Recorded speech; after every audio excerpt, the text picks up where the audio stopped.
എന്തെങ്കിലും document മിസ്സായിരിക്കുന്ന SC, ST, OEC-ക്കാരോ അവർക്കൊക്കെ entire free കിട്ടുന്നതാണ്. ഒരുപാട് കോളുകൾ വരുന്നുണ്ടല്ലോ. ഞങ്ങൾ ബുക്ക് ചെയ്ത് തരാം, അല്ലെങ്കിൽ അഡ്വാൻസ് അടയ്ക്കാം. അങ്ങനെ ഒരു ഓപ്ഷൻ ആക്ച്വലി കേരളത്തിൽ ഇല്ല എന്നുള്ള ആദ്യമേ മനസ്സിലാക്കുക. കീം ത്രൂ ആണ് കേരളത്തിലെ എൻ്റയർ സീറ്റ്. ഇപ്പോൾ എല്ലാവരുടെയും മെയിൻ ഒരു കൺഫ്യൂഷനാണ്, ഫസ്റ്റ് റൗണ്ടിൽ തന്നെ എല്ലാ കോളേജും കൊടുക്കണോ. എല്ലാ വർഷവും മിക്ക കുട്ടികൾക്കും അബദ്ധം പറ്റുന്ന ഒരു രീതിയാണ് BDS ചോയ്സ് ഫില്ലിങ് നമ്മൾ കണ്ടുവരും. ഇപ്പോൾ MBBS കിട്ടുമില്ലെന്ന് ഉറപ്പില്ല, കിട്ടിയില്ലെങ്കിൽ BDSലേക്ക് മാറാം എന്നുള്ള ഒരു കാറ്റഗറി സ്റ്റുഡൻസ് ഉണ്ട്. ഫസ്റ്റ് ചെയ്ത് കൊടുക്കാൻ പറ്റുന്ന സർവീസ് എന്ന് പറഞ്ഞാൽ നമുക്ക് വിദ്യാർത്ഥികളെ നല്ല രീതിയിൽ ഓപ്ഷൻ ഫില്ലിങ് കാര്യങ്ങളും ചെയ്ത് നല്ലൊരു കോളേജ് ചൂസ് ചെയ്യാനായിട്ട് ഹെൽപ്പ് ചെയ്യുക എന്നുള്ളതാണ്.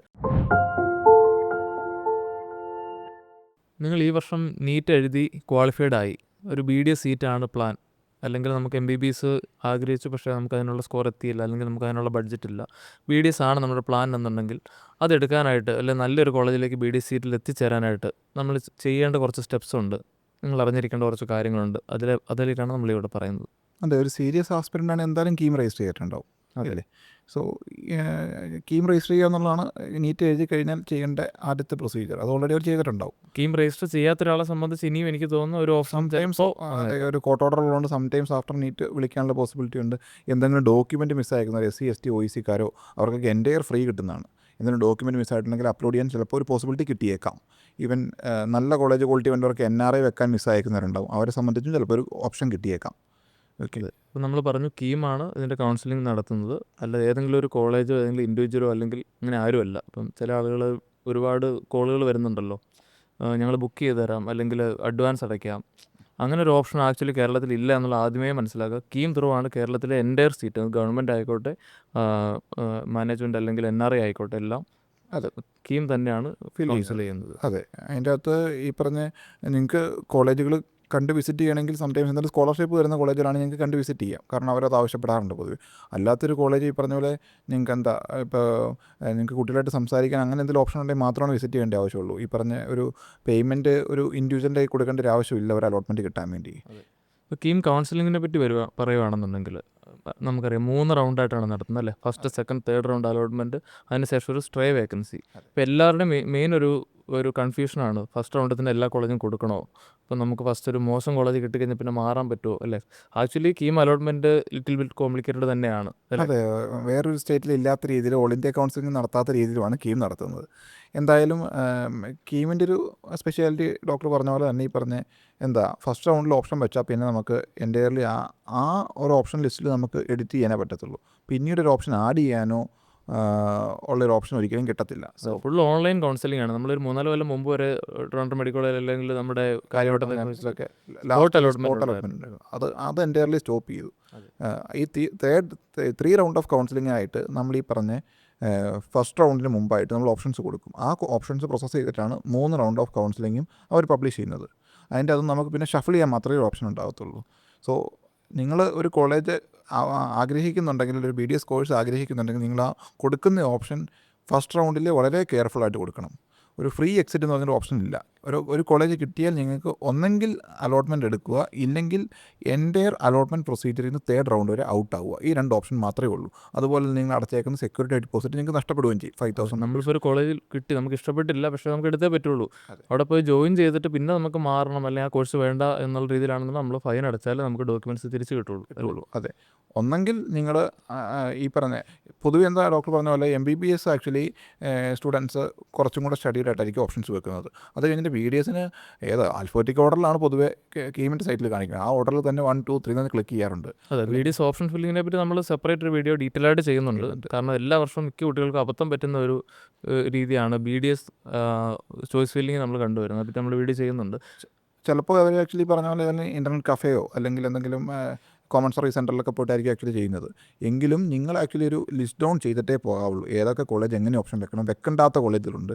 നിങ്ങൾക്ക് ക്വാളിറ്റി നിങ്ങൾ നോക്കുന്നവരാണ്, നിങ്ങൾക്കൊരു നല്ല സ്കോറുണ്ട്, ഒരു 10,000 സ്കോറുണ്ട്, അല്ലെങ്കിൽ 15,000 സ്കോർ ഉണ്ടെങ്കിൽ നമ്മൾ തീർത്തും മോശം കോളേജ് വെക്കണ്ട, ഈ പറഞ്ഞ ലോ ക്വാളിറ്റി കോളേജ് വെക്കണ്ട. അത് നിങ്ങളുടെ അടുത്തുള്ള പ്രയോറിറ്റിയും കാര്യങ്ങളെല്ലാം നോക്കിയിട്ട് കൃത്യമായിട്ടൊന്ന് സ്ട്രീം ചെയ്തിട്ട് മാത്രമേ നിങ്ങൾ ഓപ്ഷൻ ഫില്ലിങ്ങിലേക്ക് പോകാവുള്ളൂ. അതെ, ഒരു കാറ്റഗറി സ്റ്റുഡൻസ് ഉണ്ട്, ഇപ്പോൾ ഒരു ബോർഡർ ലൈൻ സ്കോർ വന്നേക്കുന്നവർ, അതിപ്പോൾ MBBS കിട്ടുമില്ലെന്ന് ഉറപ്പില്ല, കിട്ടിയില്ലെങ്കിൽ BDSലേക്ക് മാറാം എന്നുള്ള ഒരു കാറ്റഗറി സ്റ്റുഡൻസ് ഉണ്ട് അല്ലേ. അപ്പോൾ അവരെ സംബന്ധിച്ചോളം ഏറ്റവും വലിയ കൺഫ്യൂസിങ് ആയിട്ടുള്ള കാര്യമാണ് ആദ്യമേ BDS വെക്കണോ, കാരണം BDS വെച്ച് കിട്ടിക്കഴിഞ്ഞാൽ പിന്നെ ലാസ്റ്റ് സ്ട്രേയിലും MBBS വന്ന് നമുക്ക് മാറാൻ പറ്റില്ലല്ലോ അല്ലേ. അത് അവരെ സംബന്ധിച്ചോളം ആ ഒരു സിറ്റുവേഷൻ റീഡ് ചെയ്ത് ചെയ്യേണ്ട ഒരു വിഷയമാണ്. അത് ഒരു ഇൻഡിവിജ്വൽ കേസ് ടു കേസ് നമുക്ക് ഡിസ്കസ് ചെയ്യേണ്ട കേസാണ്. നമുക്ക് വിളിച്ച് കഴിഞ്ഞാൽ അതിൻ്റെ അകത്ത് ഹെൽപ്പ് ചെയ്യാൻ പറ്റും. കഴിഞ്ഞ പ്രാവശ്യം കുറേ പേര് ഇങ്ങനെ വെയിറ്റ് ചെയ്തവർക്ക് ലാസ്റ്റ് BDS കിട്ടാണ്ടായി.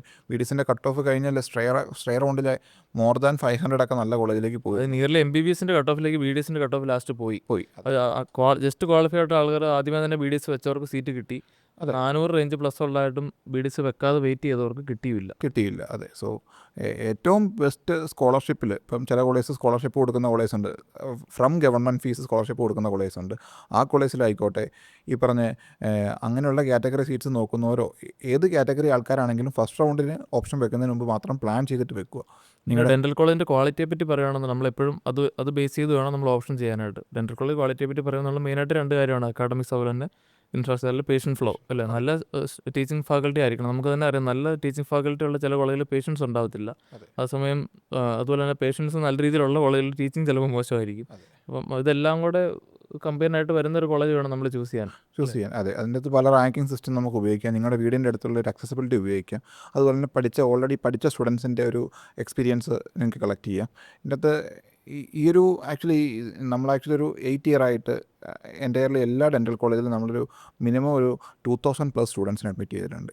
ഏത് സ്റ്റുഡൻ്റായിട്ട് നിങ്ങൾക്ക് പാസ് ഔട്ട് ആയതോ അല്ലെങ്കിൽ പഠിക്കുന്ന സ്റ്റുഡൻസോ ആരായിട്ട് സംസാരിക്കാനുള്ള ഓപ്ഷൻ ഏത് കോളേജിൽ ഞങ്ങൾക്ക് ഈ പറഞ്ഞ പോലെ ഞങ്ങളായിട്ടൊന്ന് കോൺടാക്ട് ചെയ്താൽ നിങ്ങൾക്ക് സംസാരിക്കാനുള്ള ഓപ്ഷൻസ് കിട്ടും.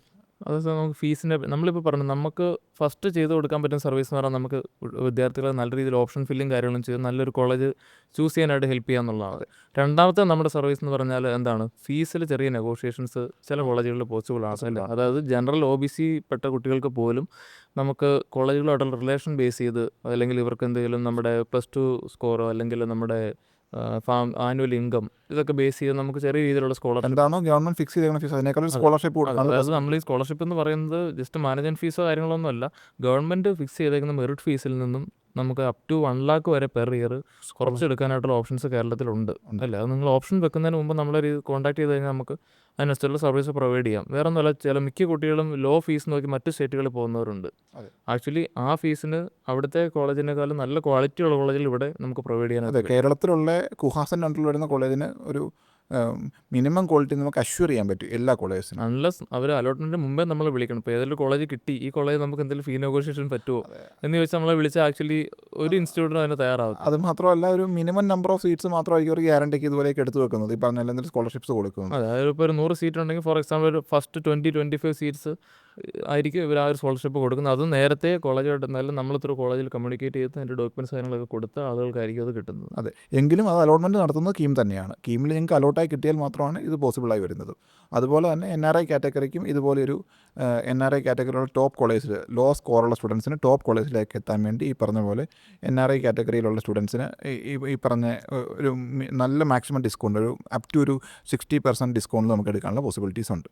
അപ്പോൾ BDSനെ സംബന്ധിച്ച് കേരളത്തിൽ ആയിക്കോട്ടെ അല്ല മറ്റു സ്റ്റേറ്റ് ആയിക്കോട്ടെ, കേരളം തന്നെയാണ് നിങ്ങൾക്ക് ഏറ്റവും കുറഞ്ഞ ബഡ്ജറ്റിൽ നല്ല കോളേജിൽ എത്തിച്ചേരാൻ പറ്റുന്നത്. അതിനുള്ള ഗൈഡൻസ് നമ്മൾ പ്രൊവൈഡ് ചെയ്യാം, ബെറ്റർ കോളേജ് ചൂസ് ചെയ്യാനും അതുപോലെ തന്നെ നിങ്ങൾക്ക് ഫീ നെഗോഷിയേഷൻ പരമാവധി രീതിയിലുള്ള ഫീ നെഗോഷിയേഷൻ നമുക്ക് എത്തിച്ചേരാനായിട്ടുള്ള കാര്യങ്ങൾ നമ്മൾ ചെയ്തു തരാം. ഓക്കെ, എന്തെങ്കിലും BDS ആയിട്ടോ BDS കൗൺസിലിംഗ് ആയിട്ടോ ഡൗട്ട്സ് ഉണ്ടെങ്കിൽ കോൺടാക്ട് ചെയ്യാം. Thank you.